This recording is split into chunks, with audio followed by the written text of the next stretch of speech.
તો જય ગોગા મહારાજ, સ્વાગત છે ન્યૂ બ્લોગમાં.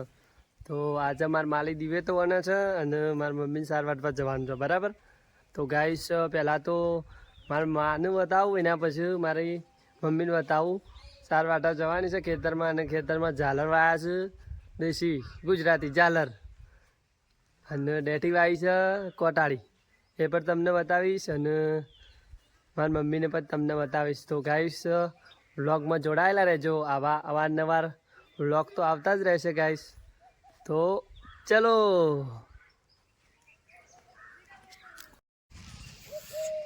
માલી જય ગોગા મહારાજ. જય ગોગા મહારાજ. શું કરે છે? રૂ ફોલું છું. રૂ બોલે છે.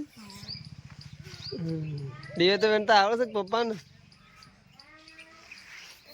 દિવે તો વણવાની, મારે ના વણવાની. એવું? બરાબર. કેટલું ફોલ્યું બતાવજે. આટલું.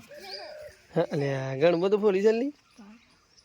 બરાબર. તો ગાઈસ મારી માલી છે ને, દિવે તો વણવા માટે રૂ ફોલા છે, બરાબર. તો જો આ ફોલાયા, હા ફોલ,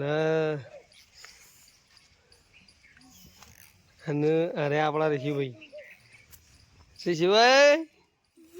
હા અલે માથામાં કોને ચાલે છોકરું તો.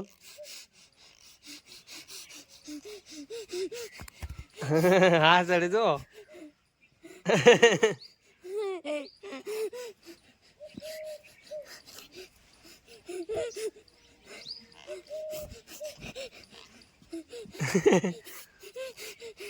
મમ્મી આવી છે. જય ગોગા મહારાજ.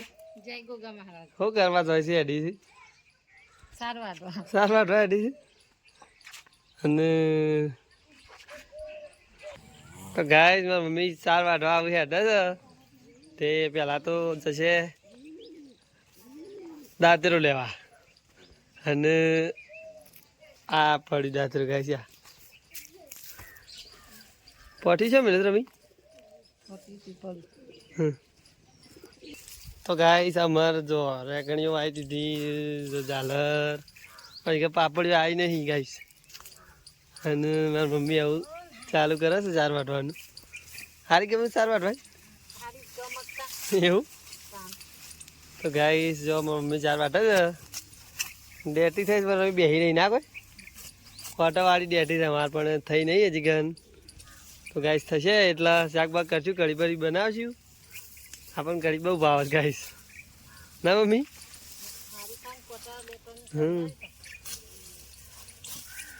તો તમારી મમ્મી ચાર વાટે છે ગાઈસ, અને આ ઝાલર.